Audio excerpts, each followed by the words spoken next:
I'll nug. give a heads up when I'm going to need to make a move. So it'll be about 10 minutes to the next hour, and then we can decide what we want to do.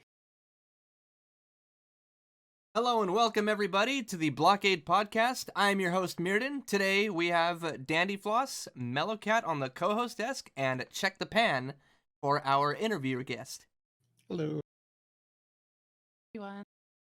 Hey there. All right, so Pan, tell us about yourself. I am a rhythm game mapper here for Beat Saber. I do a bunch of stuff for Score Saber between ranking team stuff and quality assurance team stuff. And I'm generally just a nerd who's really obsessed with this game and has thought about it way too much.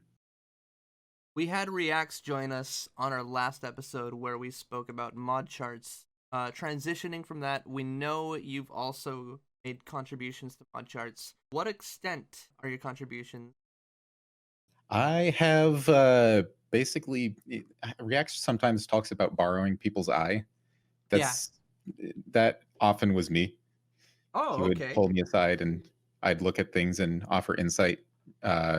Monty is another person that he'd constantly be referring to for it.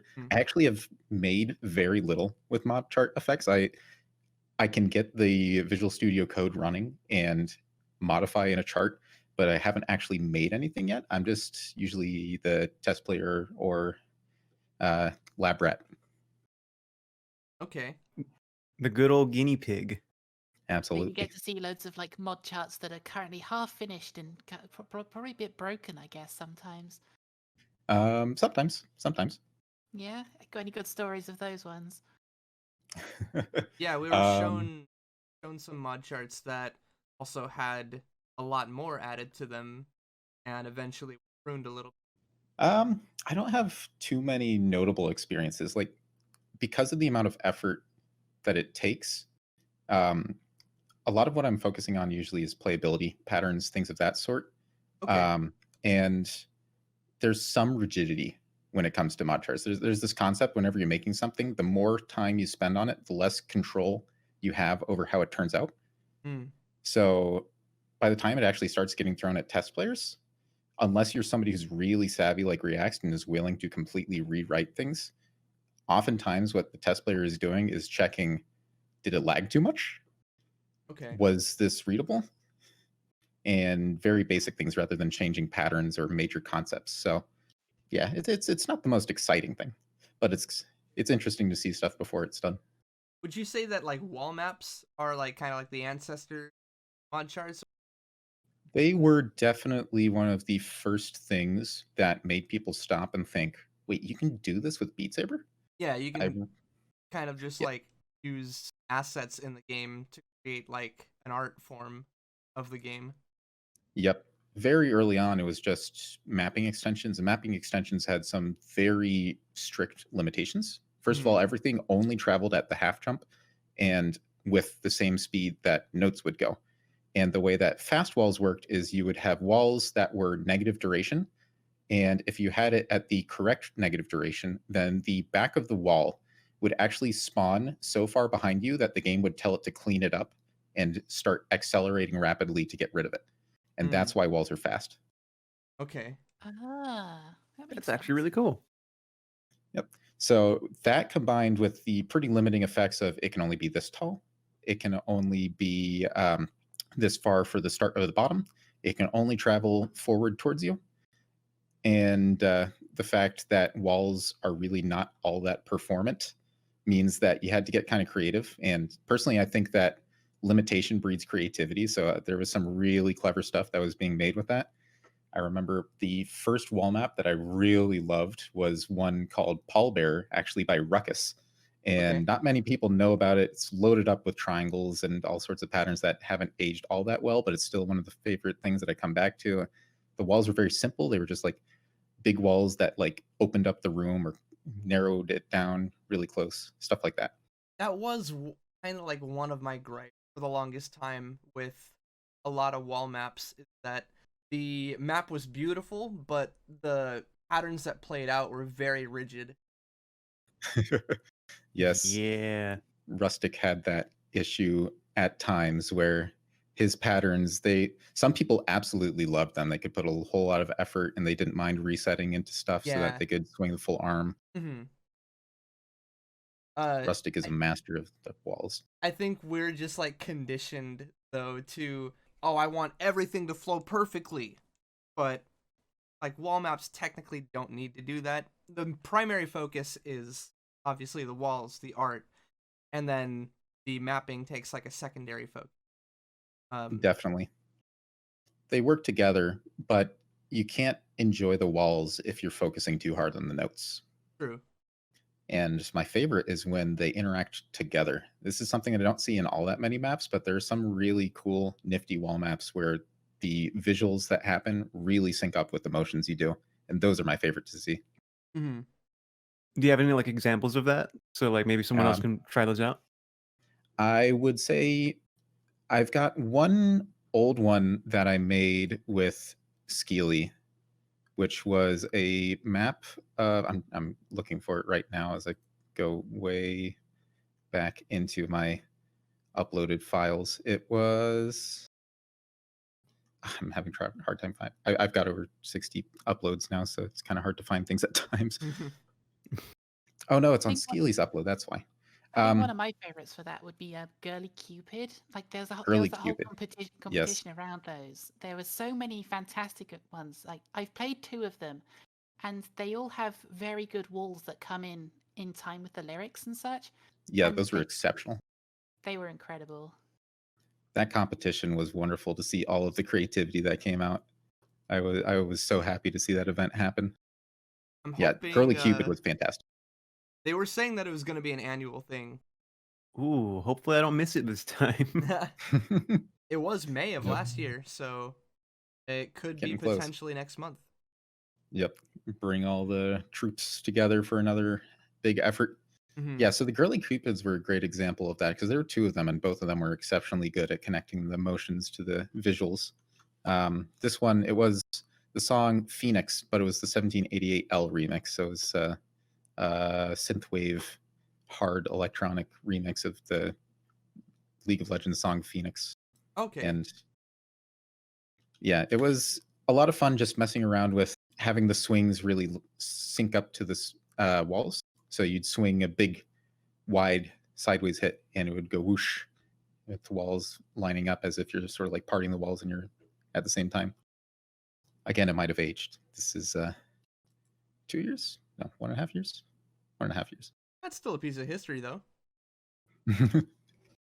All right. Can you explain to us what mapping theory is? You place blocks, and then you make sure they're on time, and then you're good. Oh. Fantastic.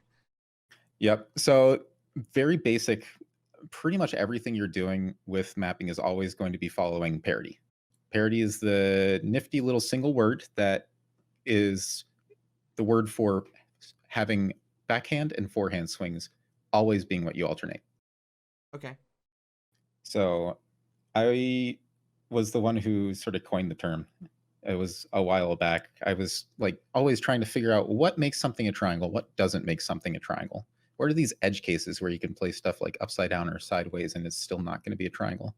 So parity was just the name for it because if you alternate forehand and backhand, you are always going to be switching from one state to the other, which is the same as going from odd to even. And that's all parity is the parity is the concept that if you have an odd number and you multiply it by an odd number, you get an even number.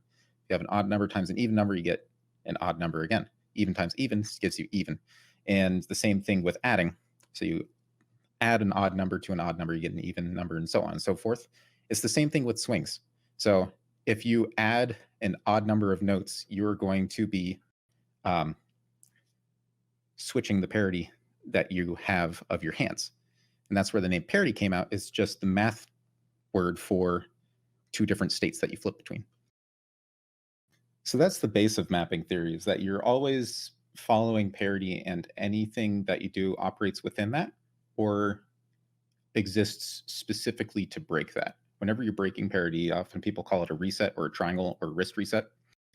And that is a whole nother big design space to explore, but also a common mistake most of the times. So you have to swing twice at once to catch a wrist reset. So then it just becomes how you explore within those swings. So most of the neutral flow is just this simple ups in the outer lane, downs in the center middle lanes. And then everything becomes a variation of that. And in the end, all these comfy, ackable maps that often make up a lot of the top end and the challenges from the speed itself, the mapping theory behind them is more about how do you make the timings work rather than how do you make the angles interesting. Okay, because I've been experimenting with mapping myself quite a bit recently, and I keep struggling with coming up with like interesting patterns. So you're suggesting that the best thing to do is to focus on timing rather than focusing on making something interesting? It depends on what you want it to be. But absolutely, Okay. I think timing is always the most important thing. But the patterns being interesting is not something that every map needs to do. Okay, I'll bear that in mind Sometimes, for my next one. yeah, sometimes all you need to do is just have notes that are on time so you can enjoy the song. Not every song needs to be a PhD on what makes something interesting. You can just up down, and it's going to be a lot of people's favorite. Mm-hmm. So like a less is more kind of a thing, you would say. Absolutely. I'd give a good example of this would be Serret. Serret's mapping I is love Sarah's impeccably mapping. clean. Mm-hmm. Yep. He doesn't go for too many really out there patterns. What he focuses instead on is very good representation of the song and a very fair and clean mapping style so that it's reasonable to play and Right. fair for everyone. You would be afraid that like the best player in the world currently would be making like the most absolutely craziest shit, but he ends up mapping maps, at least for like the top end players, in a very balanced way. I know that there's plenty of people in this community that will probably look at one of his maps and be like, "What? I can't play that." But but but when you kind of get used to what a 500 pp map feels like, and then you play one of Serret's maps, you kind of are able to identify like, wow, this flows really well. It's balanced very well.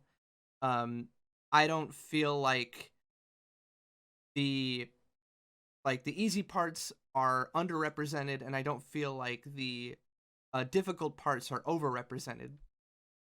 Absolutely. Yeah. So that is there's many different parts to mapping, and I come up with names. They're not exactly what the community calls these things, but I say them enough that hopefully they catch on sometimes. That would be energy management. So having what you want being the right intensity, and you do that through how things are relative to each other. If you want the drop to be intense, you make what's around it more calm.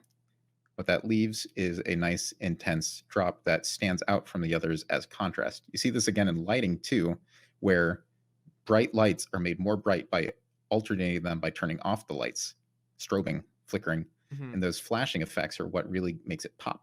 It's the contrast. I agree. I was going to mention too, you would think that top players would be creating super crazy things that are just impossible to even follow. You do actually get that sometimes, but people only map what they like to play. Right. So you see Patatpa, he's off there making things that don't look like you should even be able to pass them. Like his null control, somehow 9 people have managed to pass that or something. Yeah. That thing looks impossible to me personally. Or Schwank, who absolutely loves tech and makes some insanely aggressive stuff. It's just what they like playing. Serret, he likes to act. He likes to play speed. Oh man, tech maps scare me. They're cool. They scare me though. I remember I tried grinding a tech map yesterday. To be fair though, it was a Hades tech map, so it was like Named insane. Hades. Yeah. Yeah, so I hand clapped so hard and my finger went numb for a little bit. Oh That is no. a risk. Yeah. Yeah. I Clapping. I have so far one scar on my thumb that I got very early on when I started playing Beat Saber, and it is thanks to what's the name of the map? It was by Rog Dude. There was a pattern at the beginning where there was a blue note at the very top left corner and a red note at the very rightmost corner. And as I'm like going up with both of my hands to kind of like cross over to hit both notes, my controller just smacks into my thumb, and Slack.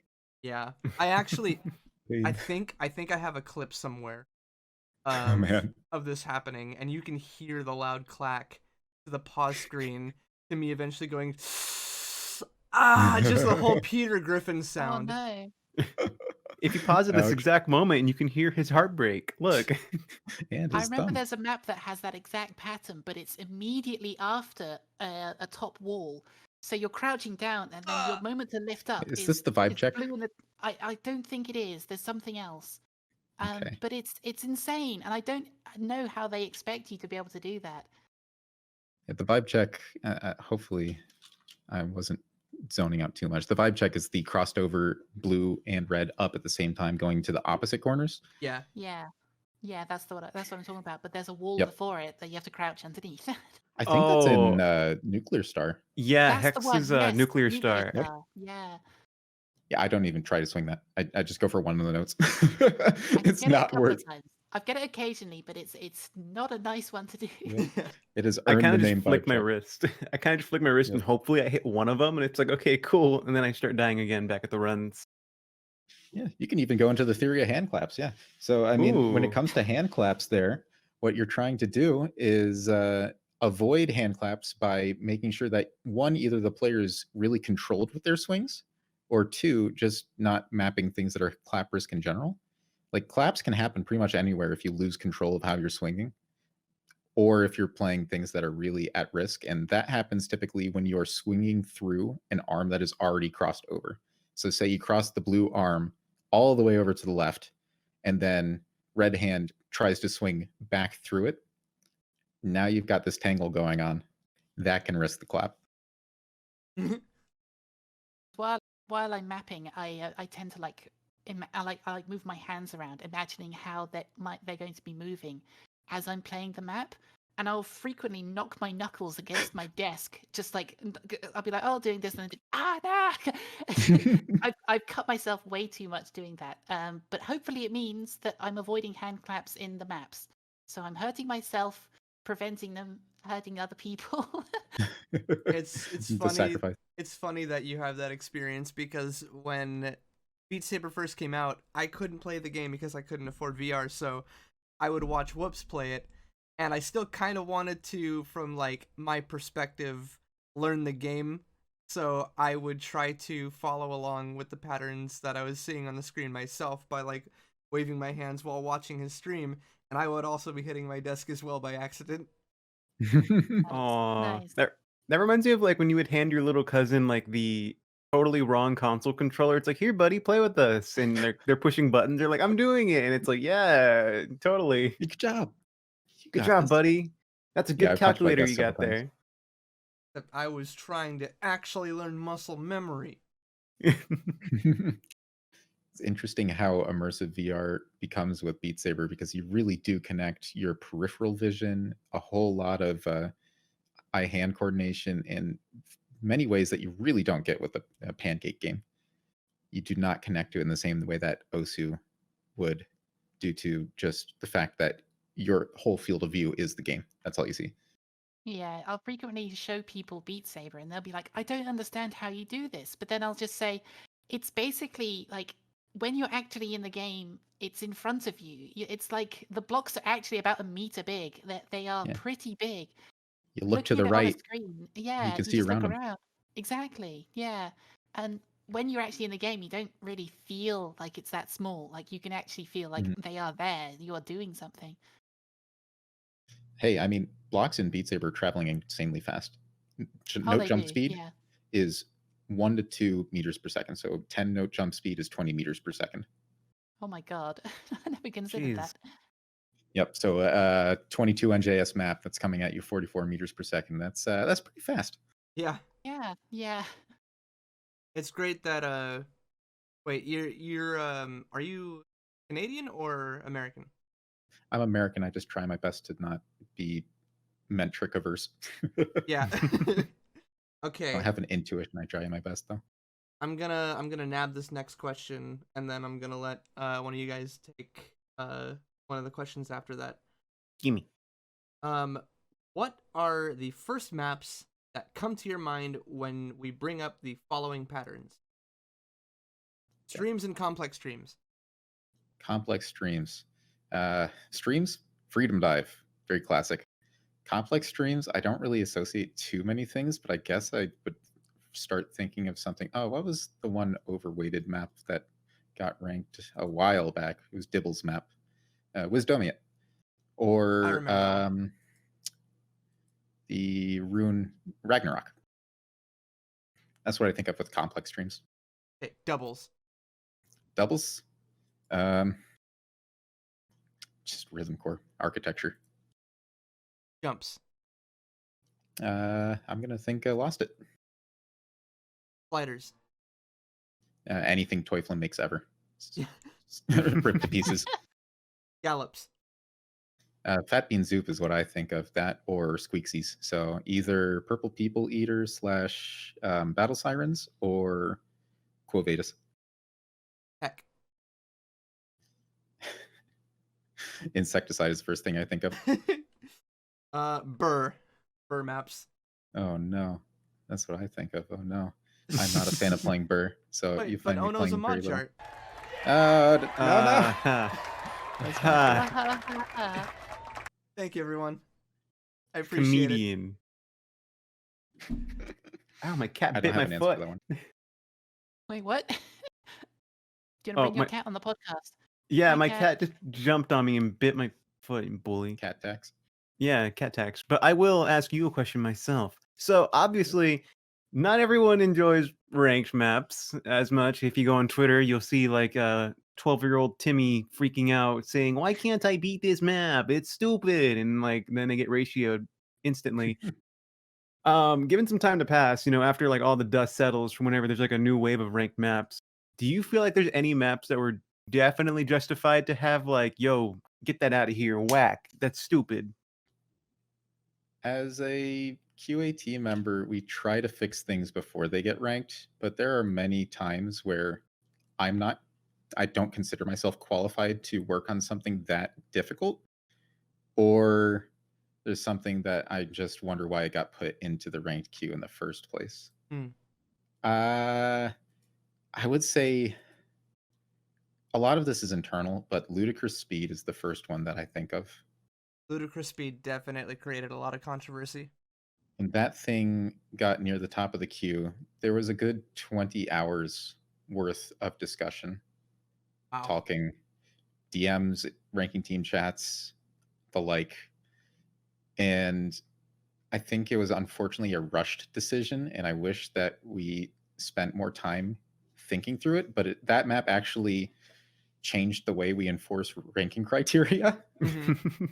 There's a good old guideline D. I remember this now because I had to talk about it so much, is the staircase guideline. And this is saying that any swing that points into another note directly that is within the effective BPM, fancy way of saying the swing speed of the map, any swing that points into another note will be a staircase issue where basically the risk of the follow through of the first swing intersecting the hitbox of the second swing is reasonable enough that it shouldn't be rankable because it's so consistently easy to bad cut one of the blocks when you're swinging correctly.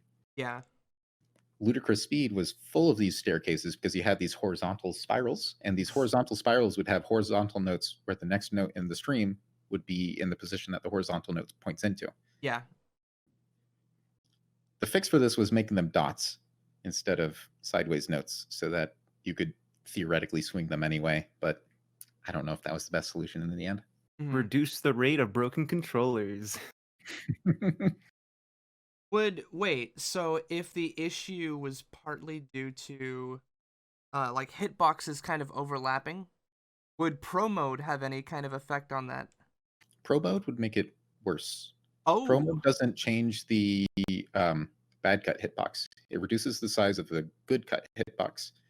But the thing about staircase criteria is that the follow through of a precisely swung swing will go into the bad cut hitbox of the next note. And basically saying if you perfectly swing this as you should be swinging it, you will bad cut the next node. Yeah. So that means strict angles should make it pretty much exactly a bad cut rather than ouch. close to a Yeah. bad cut. Okay. It'll call you out on a bad swing more so. Yep. So obviously, now that we talked about that, what disliked map or a map that was widely disliked or somewhat disliked by people would you defend that you would say, you know what, no, you're being dumb. This was a cool map and I like it, and you put a little bow on it. I'd need to look through for a second to figure that out, because I definitely do find myself on the other side of controversial maps, because I am a fan of tech and I'm not a fan of speed. And that is mostly just from me not being able to play speed. I don't have the stamina or the physical I capabilities feel to play that on a speed. spiritual level. Yep. I would say it's not yet ranked, but it is in Ooh. queue, and it's close to being ranked, I would say. It's a Weeaboo Spookfest. It's a All Schwenk right, all map. right. It is loaded with tech. I spent a while working with Schwenk on it for QAT stuff, so I guess I'm a little bit biased in that sense, but it's that like 200-ish BPM tech that's pretty aggressive, and it really makes you focus and swing in weird ways. Like, if it wasn't for a few things in Insecticide, I would say that I would normally defend it, but there's some things in Insecticide I don't like. Stuff like that. So, and normally the aggressive, speedy tech is the stuff that I do like that people don't typically. But also, I never actually truly think something's perfect, and there's always something I wish I could change about it with pretty much everything. The curse of a test player. Right. It's always impossible to like make everyone happy, but I see what you mean. That makes a lot of sense. So for those who may not be familiar with ranked maps and the process of how a particular map gets ranked, how do you go about deciding which ones are ranked and how they actually get submitted as such? So when it comes to ranking, what does get ranked is almost entirely up to the mappers themselves. The ranking team basically has no say in what does or doesn't get ranked if the mappers want to rank it. What they can say is these specific things about the map are unrankable, and you need to fix these if you want it to get ranked. But if a map enters queue and it's not universally agreed upon to be a bad idea to rank, then all the ranking team in QAT can do is just try to make it as good as it can. So really, it's just what mappers want to rank that's going to get ranked. The ranking team doesn't actually decide what maps do get ranked. They just tell the mappers what needs to get fixed for it to get ranked. Right. Now, ranking team does get to choose what maps they accept into the queue. But if just one ranking team member thinks, hey, this would be a good ranked map, then it's in the queue, and it's not going to get ranked unless there's overwhelming response. And I take it there's probably like a wide variety of different play styles among the ranking teams that try to allow for representation. Absolutely. You've got over 20 people on the team now. At least 15 are very active. So you get all sorts of representation, from tech to speed to accuracy to mid speed and everywhere in between.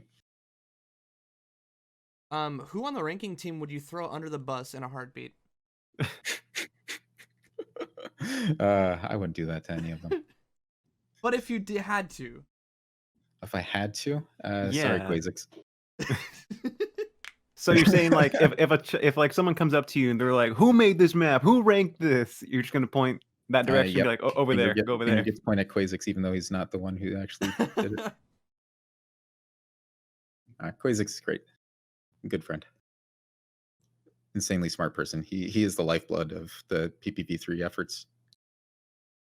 You said that you wanted to get, I guess, I'm blanking again. You wanted to get permission if you wanted, you're able to talk a little bit about PPV. Is there a little bit that you could actually talk about? Very limited amount. So what I can say about it is that, one, there isn't a solid understanding right now of what PPV3 will actually do. And that's not because we don't know how to do it. That's because we don't know what the best choice is yet. Okay. So there's a variety of ways that PPV3 could actually influence how ranking goes. It could just reweight things, or it could be something a little bit more fundamental in how your scores turn into PP, or even other ways that it could possibly manifest. And that is something that is not solidly locked down. And one of the reasons why we really can't say much is because we don't want to give false promises. Right. The other thing I can say, what's that? Oh, it's like a Kojima game. I remember when Death Stranding came out, everyone was like, we don't know what it's about, but it's cool and it's gonna be cool. So that's just like the same vibe I get from the whole like PPV3 of like, yeah, we don't really know what, or we don't want to promise too much or say what it is gonna be, but it's not like that. I think that's pretty dope, and it gives people that are waiting for PPV3 something to look forward to. So like, I'm excited, definitely. So hopefully other people are excited as well. Yep. I remember when I hope it'll be healthy and good. I remember when PPV2 came out and stream maps became a lot more. I don't know. They ended up like providing a lot more points for like. No, I think it was. I don't remember what the change was, but I was able to act a lot easier on stream maps, and I just shot up in rank that day.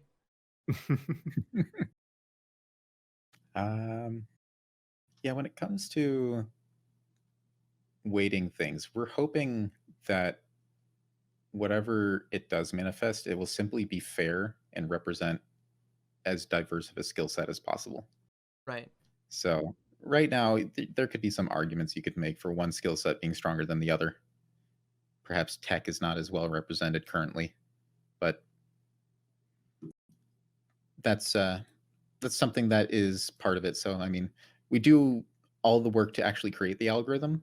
Mm-hmm. We're going to have 1 billion dials to tweak, and eventually we're going to have to actually calibrate everything we make. So we can make the bot, but having it spit out reasonable numbers, that's going to be a difficult challenge. So, I guess for anybody who may be listening who doesn't really know too much about what PPV1, V2, or V3 are, it's essentially a way to calculate scores on songs, right? Yep, it is the way of translating whatever's in the map to a single value that will be how many points you get on the ranked ladder for a certain score. Right. So we're trying to wrap up a giant, very complex system of what makes a map hard, what makes a map easy. And we're trying to reduce that all to a single number. That's the hard part. Yeah. All right. What are the duties of the QAT team, and what is their workload like? The quality assurance team, it's not really a strict whip these people into shape and they're going to be checking over the queue as much as they can. It's a relatively relaxed position in that you more have the qualifications and then you act on the queue as you need.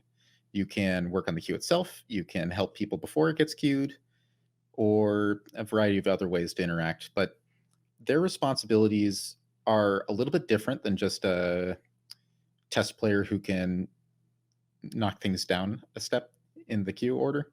The quality assurance team is going to be both helping mappers see the best version of their map, as well as providing either priority in the queue or reducing their priority in the queue based on how good they map. The map is according to them. So they're judges as well as test players at the same time. So they also provide feedback? Yes. So what the quality assurance team members do, they will, if they were to look at a map in the queue, they can give it an upvote, which will increase its priority in the queue, put it higher up in the order. They can give it a downvote, which would reduce its order in the queue, make it take longer to get through queue. Or they can give it a neutral vote saying that we've looked at it, it's fine, there's probably ways it could improve, but I don't think it's bad in any way. It's just not that good.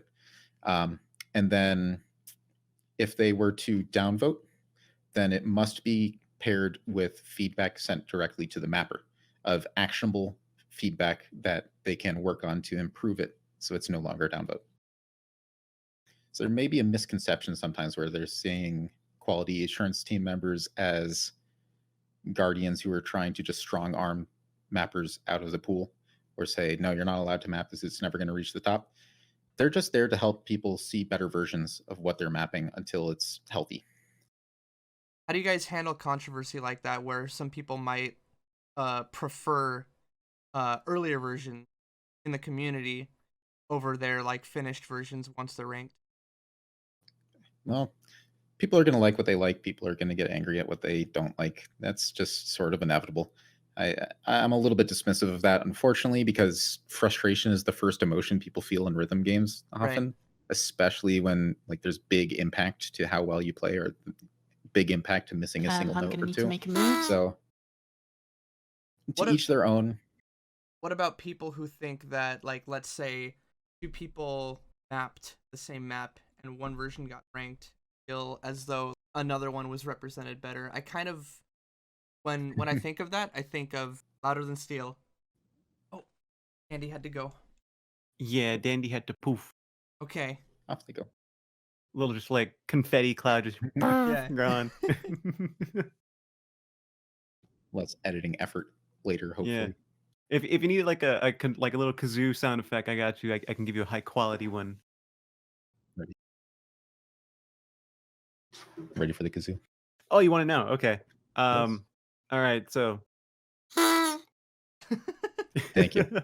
Much appreciated. There we go. You can just use that. Yeah, there's always going to be controversy of who likes what kind of map better. Like recently, you have 3 different maps of Monolith all out there. So you've got Phrase's version, you've got Schwank and Narwhal's, and you've got Facilities. I have 4 different versions of Was it AO Infinity? Yeah. Yep.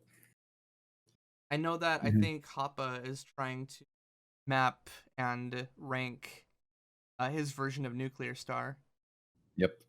I think so is Umbranux too. Oh my god, that would make 4 iterations of that as well. Ooh. Yeah. I mean, I went and remapped Labyrinth because I love the song. I wanted to bring up Labyrinth. The mapping in that song, I don't like to this day.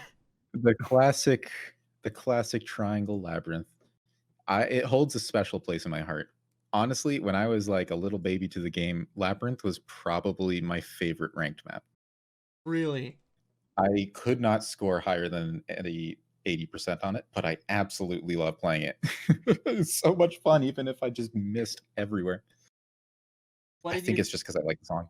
What did you think of Squeaksy's mapping back in the day? Well, Quovatus is my current favorite map, so there you go. Oh shit. Okay. There's my answer. I'm working on actually a Squeaksy's inspired map that might not be too far from the queue right now, just with a modern take. Mm-hmm. And actually later I can go into like with gimmick maps, like, oh, if I'm gonna make a Squeaksy's inspired map, how do I go about doing that kind of gimmick and make it play well? There's a whole process I have for that.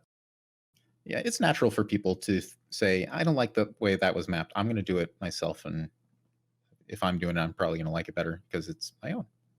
I felt that before, but I don't know how to map well at all. Like I'm not good at mapping at all. So like I'll play something if it's requested on stream, like, wow, I don't like this. And then like I'll sit down and it's like, wait a minute, I can't map. And then I just put up with it. It takes some time to learn. And then once you learn, it's really just spending the time on making it. You can't really force creativity into someone, but if you hear something and you can like visualize kind of what you want it to end up being, then hey, power to you. Actually, on that note, I remember I only mapped like one song, but after I did it, I was like kind of a little hyped to continue mapping.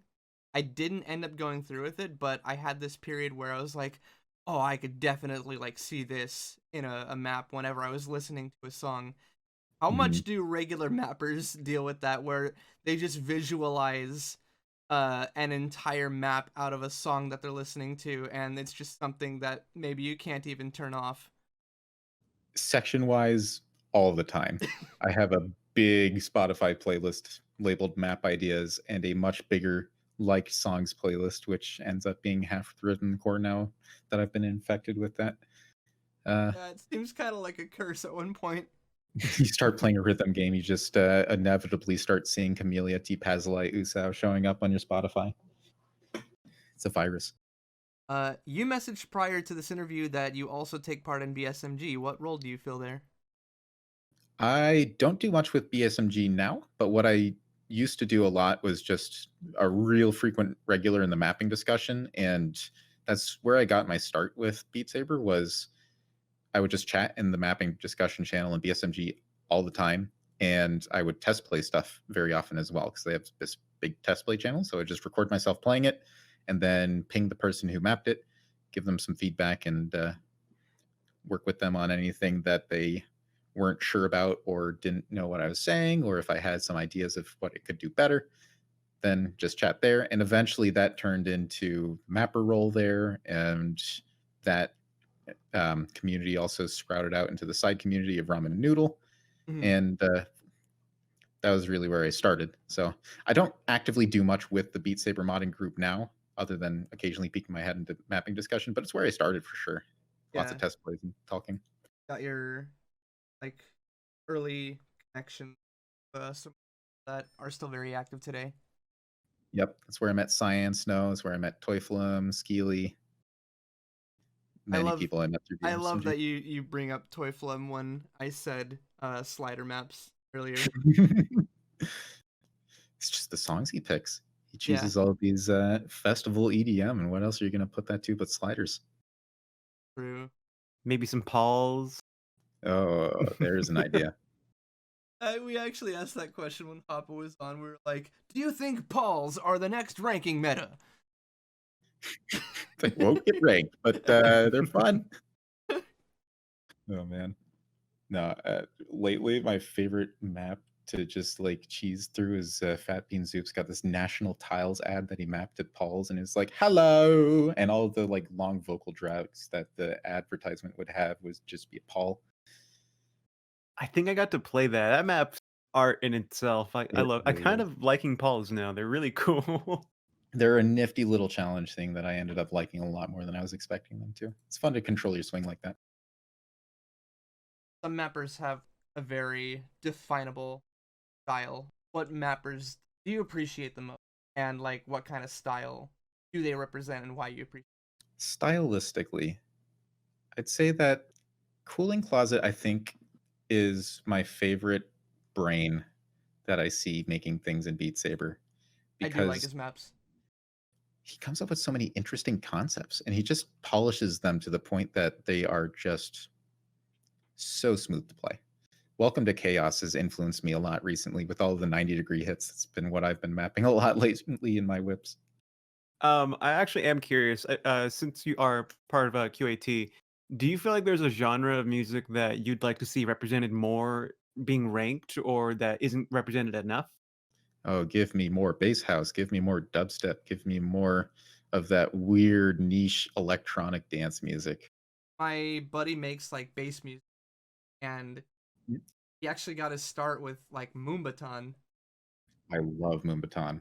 And Dylan Francis is one of my favorites. Yeah, there's sort of been a speed creep that's happened with just maps in general. For example, I was actually looking at quality assurance team head. I'm now doing a lot more recruiting, and as a result, I need to find maps for people to work on, and so I can judge their skills and how they're developing before actually putting them on the team. So, like, we're trying to get some people who are like good with down maps and good with the lower BPM side, and then I'm looking through the queue trying to find things that they could work on. There's not much low BPM stuff in queue in general. Really, I find very few things below even 175 BPM anymore. And I'm a big fan of slower songs like Moonbaton. Absolutely love it. Karma Fields has some really good, like, draggy, slower stuff. Karma Fields makes some really interesting music. One called 1031 that's been in Whip Purgatory for a long time. I'm like 3/4 finished with it, but never actually finished it. Oh man, I've got a lot of those. So yeah, like the low BPM end is really something that is not that well represented in ranked, because everybody's like, if it's not fast, it's not worth anything. So why even bother if it's not going to be worth anything? And that's an unfortunate mindset. I mean, I get why it's happening. If you're going to go through the work of ranking something and it's not going to be worth much BP, then if you're somebody who cares about grinding the ladder, why would you spend the time? But it's nice for the people who really like that music, or the people who are getting into ranked and aren't able to do that much fast stuff, or just the people who really like to play accuracy stuff. They like going for the slower speed things. Yeah, I mean, you still have your community of people that are working their way up, and even if it's considered slow to the like top players, it's probably still considered like a challenge for people that are still working on their skill. Yep. And my other favorite part of low BPM, everything works. You can do the dumbest things. And if it's 100 BPM, you can just do it anyway and it'll be fine. Straight double directionals, triangles, vision blocks, doesn't matter. If it's slow enough, you're fine. Inverts can work at pretty fast speeds now. Sideways streams. Sideways streams. Yeah. The recent Infected Mushroom track, The Pretender, had those. Yeah. I have mixed feelings about that map. Yeah. Mostly, there's the idea of transitions. So whenever you're doing something that is like sustained with a really strange swing or pattern or whatnot, what you want to do is you want to have going in of it and out of it to be as smooth as possible. So the Pretender has some of these leaning things where you're sort of leaning into it and doing these lean to the right 90 degrees so you can swing the side notes as up, down. Yeah. When you're doing stuff like that, what's most important is not how you map the sideways stuff. It's how you get into and out of the sideways stuff. Yeah. That was one of the things that map didn't do great for me, in my opinion. I noticed some like pretty jarring switch ups myself. Would you say the transitions in a map are what make a map a good map, or like differentiate a map between like a good map and a map? That is typically the first place to try to polish. That would be the first thing that a map should look to make it better, would be transitions for weird things. Because if it's comfy, if it's just up, down, then like there's not really that much thought to be put into it. You just need to make sure that the timings are good and the emphasis is reasonable. But if it's starting to reach that tech side, then it's all about the transitions. Yeah. It is possible to make that vertical spacing something you can toy with, an avenue for tech, but if it's just there, then it's very jarring. Absolutely. Being able to communicate that well, that's really what makes the QAT members stand out from normal test players, is just being good diplomats. Being able to communicate these ideas to other people is what is often missing for a lot of people. Like, you have these brilliant mappers, fantastic ideas they create, but if they can't really communicate it to other people, then they're going to be the only ones who can do what they're doing. Right. So when it comes to joining the team, we do recruiting drives now and then, or we reach out to people who are known for being exceptional test players and get them involved that way. Right. So it's not often actually that we're doing recruiting, and it is a slow process, unfortunately. But I think it's public now. I wrote up a while ago a kind of academic almost guideline on how the QAT should operate. It's a longer document. I think it's 3 full pages, and it goes into how the team's expected to act, what they're going to actually be doing, what things are more on the objective side, what things are on the subjective side, and how to properly communicate all of these things. So when it comes to communication, it's about how do you empathize with what the mapper is trying to do so that you can work from their perspective. Because people have their own idea in their head of what they want something to be. And if you're trying to say, no, that's never going to work, you need to do something else, then instead of trying to follow your feedback, they're either going to be feeling dejected and then hide, or they're going to feel some animosity, and then it becomes a you versus them. Right. Whereas what you really want to do is you want it to be us versus the issues. So it sounds kind of like you guys are not putting together a literal video, but like I'm essentially kind of just like imagining like a Burger King 1980s training video of like, this is how you properly act, this is how we're gonna have you react in this situation. Oh man. We don't want to tell people how to operate. We just want to show them how to communicate effectively. Right. Yeah, I do have some videos now that I'm working on. I've got one released already, which is just 50 minutes of me on a very poorly mastered video quietly talking about down maps. And I don't expect anyone to watch it, but it's there. Maybe maybe go through with that 1980s style Burger King training video. Oh, please. Next, like, we can are it be going to recorded with go like a on. VHS? Like, I want like the It's a film film grain grain. and Yes. everything. Have like somebody started out with like, they have a chair next to them and they have their leg perched up on the chair, their elbow on their knee. Welcome to the Quality Assurance Team Student Program. You are getting ready to engage yourself in the journey of learning how to tell people their map is bad. And the word like bad kind of like pops up on the screen with like these really in big red like Comic Sans. Tacky font with all sorts of font effects on it. Yep. Oh, I would love to see this thing being made. I'm visualizing the Krabby Patty Krusty Krab training video. Preparing the Krabby Patty. Preparing the map. Yes, absolutely. Love it. Oh, it's a classic. Dang it, I want to see this made now. Why'd you get me sold on this? I'm not good at editing. That's usually the only issue I have. I'm okay with the writing and talking part. Oh, neither am I, but that's the selling point of it. It needs to be scuffed. It's a Burger King training video. We'll get Denya on it. Here, if you don't mind, I'd love to talk about gimmick maps for a little bit. Absolutely. Oh, buddy. Yep. So when it comes to gimmicks, there's a lot of times where you want to do something that's really weird, really out there. Nobody's really tackled it yet. And oftentimes it's treading new water, or at least going to places that not many people have gone before. So right now, that's a lot of this trend seems to be 90 degrees or this like upside down or leaning stuff. So when you're tackling one of these gimmicks, what you want to be doing is you want to be figuring out what rules do you need to operate within, because rules are meant to be broken, but they're also sort of like how I like to structure my thoughts. I think of mapping honestly as a puzzle game almost, where I've got my own set of rules and I'm just figuring out how to fit notes into that set of rules and make it work. So right now, the whip or work in progress whip colloquial name that is really out there with the gimmicks that I'm working on it's a map of Schwenk's song The Sauce, and it's got Schwenk's name somewhere in the song title, which means that it has to be a tech map.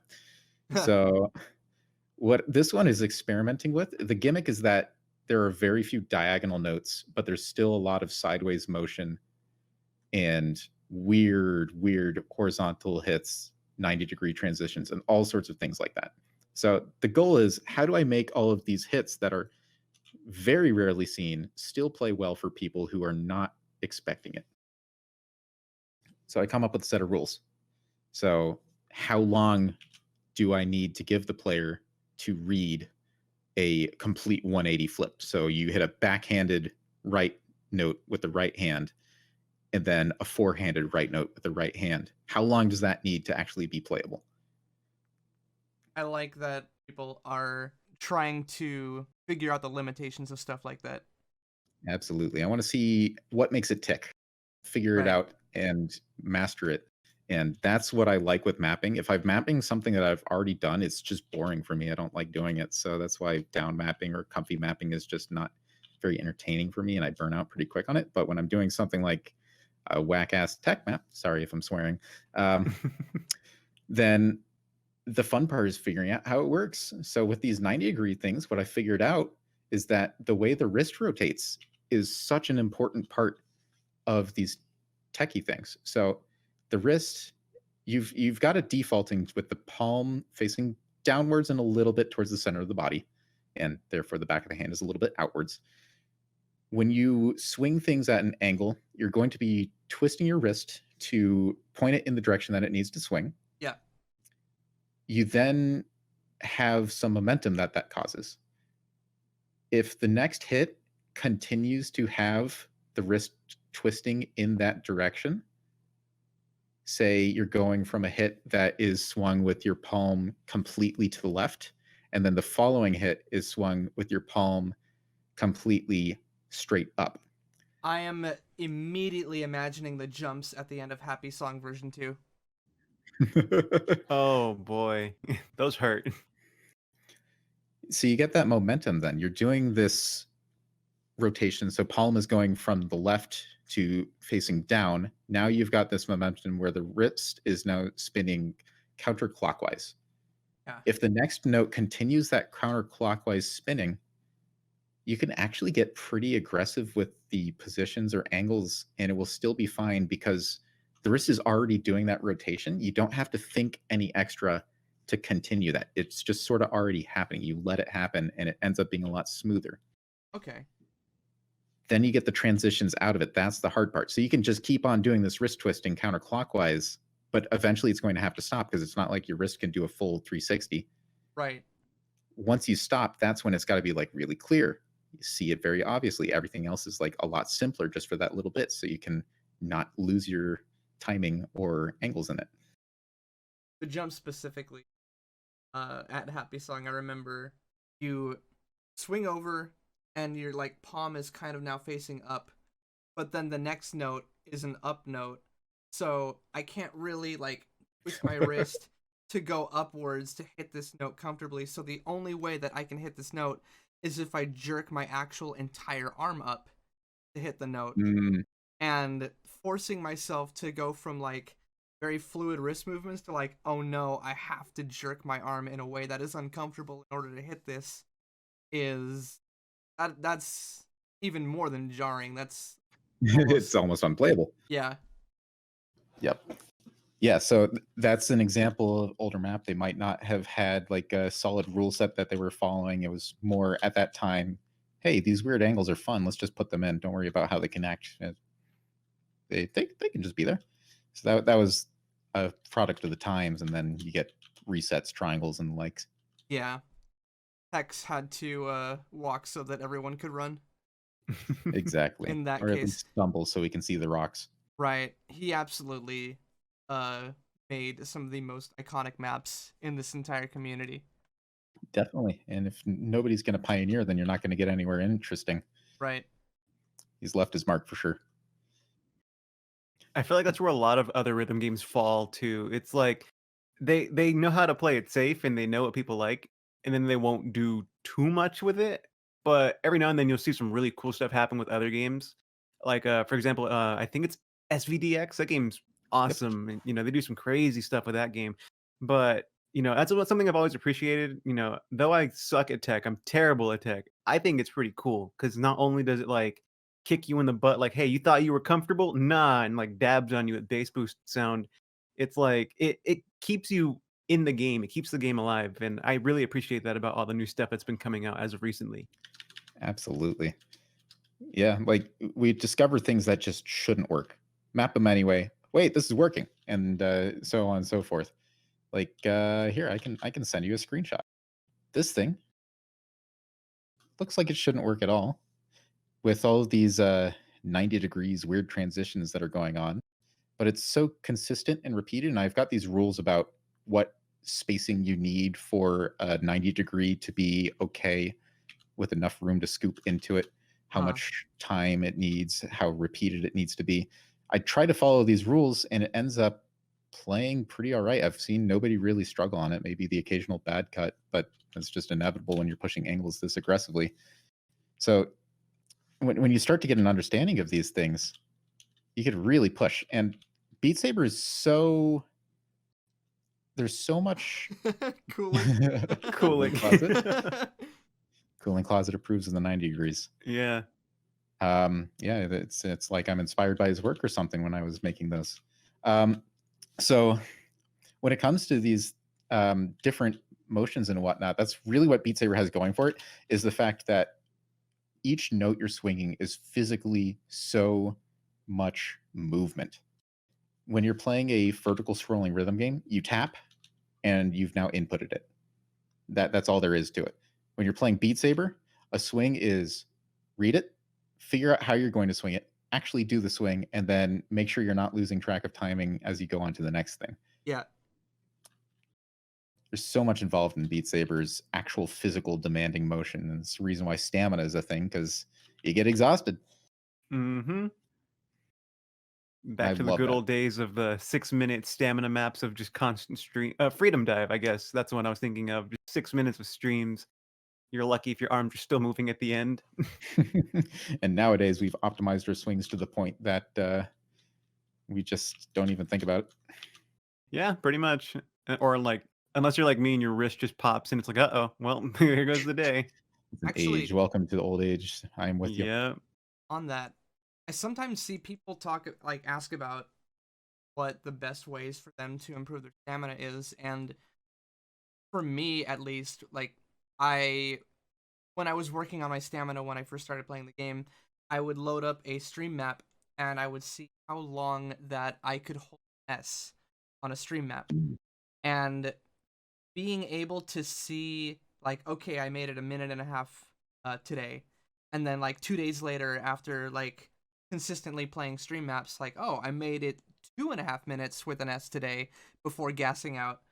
I think personally that created a very tangible way for me to see how I was improving, because sometimes when people are trying to improve, they're just doing it off of feel alone and they don't know exactly how much they're improving.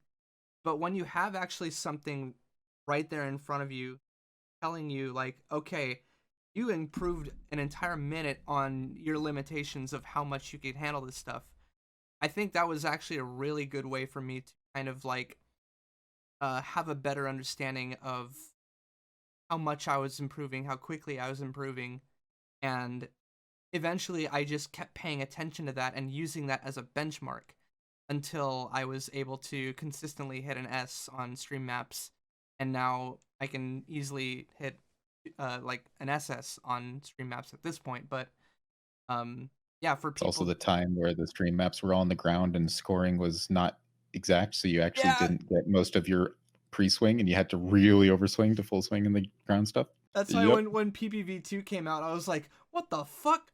I just hit an 87 on this stream map that I was struggling with before. That was just a Beat Games fixing a bug in their code. Yeah. Yeah. Yep. I Being able remember to that night I shot up like 200 ranks. Same. That's when I was like top 500 for at least 2 months, right? And then everyone else was like, hey, so you know how you're taking a break? Well, we're going to get really good at this game really quick. Hold on. And then then my rank went kapoosh and goodbye. Quest showed up and dropped 400 ranks for me. Yep. That's how Yeah, it be. having targeted goals, actionable things you can look at is like, I'm going to get this number by the end of the month, I'm hoping. That's the best way to do it. Yeah. It really helps you like keep track of things, and kind of, like you said, it kind of creates a path. It helps you create a mental pathway that is attainable. Yeah, it's easy to get lost in comparing yourself to people who are exceptionally good at this game. It's like, oh, I'm never gonna get my 500 PP play on OV. It's like, Oh, wait. focus on just getting double S's on mid speed first, and worry about OV later. Look at what's in front of you, not what's way down the road. Yeah, work your way up. All right, CheckThePan. Oh no.